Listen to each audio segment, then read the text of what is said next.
বন্ধুরা, আজকের এই ভিডিওটি তাদের জন্য যারা পিএনবির অ্যাকাউন্ট খোলার পর মোবাইল নম্বরটা কিভাবে লিঙ্ক করবে।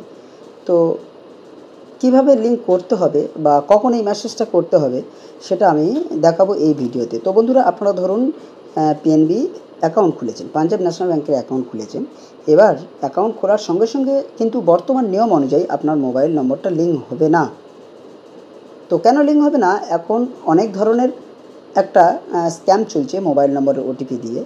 তো সেই স্ক্যাম যাতে বন্ধ করা যায় বা সেই স্ক্যাম যাতে না হয়, সেই জন্য কাস্টমারকে পুনরায় নিজের মোবাইল থেকে রেজিস্টার নম্বর থেকে, অর্থাৎ যে মোবাইল নম্বরটা আপনি অ্যাকাউন্টে দিয়েছেন সেই নম্বর থেকে আপনাকে মেসেজ করতে হবে। তো মেসেজটা কেমন করবেন? জাস্ট শুধু আপনি এসএমএস বক্সে চলে যাবেন, এইভাবে এসএমএসে চলে যাবেন। তো বন্ধুরা, প্রত্যেকের এসএমএস থাকে, প্রত্যেকের মেসেজ বক্স থাকে। তো এসএমএস বক্সে আপনারা চলে গেলে দেখবেন আপনার পাঞ্জাবের থেকে মেসেজ এসছে। তো এগুলো আমার ট্রানজ্যাকশানের মেসেজ, কিন্তু আপনারা যখন অ্যাকাউন্ট খুলবেন সরাসরি কিন্তু আপনাদের মেসেজ চলে আসবে। তো সেই জন্য প্রত্যেককে বলছি, আপনারা সেই মেসেজটা আসার পর মানে অ্যাকাউন্ট খোলার 10 ঘন্টার মধ্যে কিন্তু আপনাকে এসএমএসটা করতে হবে। অনেকে বলে 24 ঘন্টা পর, অনেকে বলে 5 ঘন্টা পর। তো আমার মনে হয় আপনি যত তাড়াতাড়ি পারবেন তত তাড়াতাড়ি মেসেজটা করবেন। তো কিভাবে করবেন? জাস্ট আপনারা এই রাইট মেসেজ মানে মেসেজটা যেখান থেকে লেখা হয় ঠিক সেই জায়গাতে আপনারা চলে যাবেন। তো এই স্টার্ট চার্ট এই অপশানটাতে চলে যাবেন। চলে যাওয়ার পরে আপনাদের এই রকম একটা পেজ ওপেন হবে। তারপরে এখানে আপনারা আপনাদের নম্বরটা লিখবেন, মানে কোন নম্বরে এসএমএসটা করতে হবে। তো আমাদের পাঞ্জাব ন্যাশনাল ব্যাংকের টোল ফ্রি নম্বর হচ্ছে 9264092640 দুবার করতে হবে। তো দুবার করার পর এখান থেকে আপনার যদি সিমটা পছন্দ হয়ে থাকে, একে থেকে যদি পাঠাতে চান তাহলে 1 লিখবেন, আর 2-তে যদি পাঠাতে চান তাহলে 2 লিখবেন।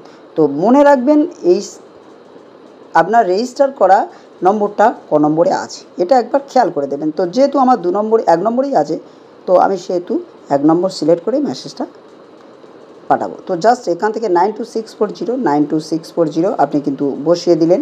বসিয়ে দেওয়ার পর জাস্ট আপনি এখানে একবার টিক মারুন। টিক মারলে এই জায়গাতে আপনি চলে আসবেন, মানে যেখানে মেসেজ লেখা হয়। তো এখানে কি লিখবেন? সব বড় হাতের অক্ষরে লিখবেন। এমটা লিখবেন সব বড় হাতের, MOBCHG পেজ দিয়ে ওয়াই। এটা লিখে আপনার অ্যাকাউন্টের লাস্ট 4টে সংখ্যা, আপনি অ্যাকাউন্টটা একদম শেষ থেকে 4টে সংখ্যা লিখবেন। তো শেষের 4টে সংখ্যা পরপর আপনি বসিয়ে দেবেন আপনার যেমন নম্বর। আমি একটা এক্সাম্পল হিসেবে আপনাকে বললাম 5253, শেষের 4টে সংখ্যা। তো আপনার যদি 5253 না হয়ে থাকে, আপনার তো হতে পারে 2022। তো সেহেতু আপনি এই রকম 1213 বসিয়ে দেবেন বা 2022 বসিয়ে দেবেন, যেমন আপনার অ্যাকাউন্ট নম্বর বসিয়ে দিয়ে আপনি সেন্ড করবেন।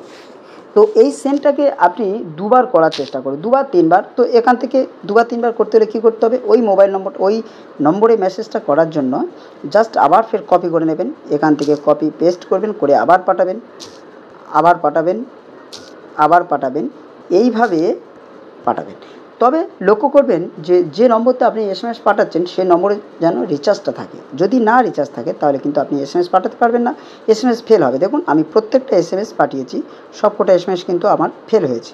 তো সেই জন্য আপনাদেরও বলবো, আপনারা লক্ষ্য করে কিন্তু এসএমএসটা করবেন। যদি নট সেন্ড চেক অপশান এইরকম দেখায় বা যদি না যায়, তাহলে জানো যে আপনাদের মোবাইল নম্বর লিঙ্ক হবে না। আপনি 1000বারও মেসেজটা করলেও হবে না। সুতরাং মোবাইল নম্বরের রিচার্জটা করে নিয়ে আপনারা করবেন। তো আবার বলি বন্ধুরা, মেসেজ করবেন 9264092640, এই ডবল লিখে আপনারা এই নম্বরে পাঠাবেন। দেখুন, 5টা 10টা এই নম্বরে আপনারা এসএমএসটি করে দেবেন। যদি এসএমএস করতে অসুবিধা হয়, অবশ্যই আপনারা আমার এই ভিডিওটি ভালো করে দেখে এসএমএসটি করবেন। এটা অনলি ফর পিএনবির জন্য কিন্তু এই ভিডিওটা বানালো। তো এই ভিডিওটা বানিয়েছে এই কারণে, অনেক বন্ধুরা যারা বিদেশে থাকে এসএমএস করতে পারে না, তাদের জন্য এই ভিডিওটা, যারা মোবাইল থেকেও করে নিতে পারবেন। তবে অ্যাকাউন্ট খোলার সময় যদি না এসএমএসটা করা যায়, তাহলে কিন্তু ব্যাংক থেকে আবার এসএমএস করার জন্য মোবাইল নম্বর মডিফাই করে করা যেতে পারে। তো সেই জন্য যেখান থেকে অ্যাকাউন্ট খুলবেন সেখানে সময় দিতে হবে এবং তাদের পরামর্শ নিয়ে এসএমএসটি করবেন। যখন তারা করতে বলবে তখন আপনারা এসএমএসটি করবেন। তো বন্ধুরা, ভিডিওটি এই পর্যন্ত। যদি না বুঝতে পারেন তাহলে অবশ্যই আমার জানাবেন। এরপরে পিএনবি নানান সমস্যা নিয়ে আমি এই চ্যানেলে ভিডিও দেব। অবশ্যইভাবে চ্যানেলটিকে সাবস্ক্রাইব করে সঙ্গে থাকবেন এবং ভালো গুরুত্বপূর্ণ খবর আপনাদের দেখাবো। ভালো থাকুন, সুস্থ থাকুন।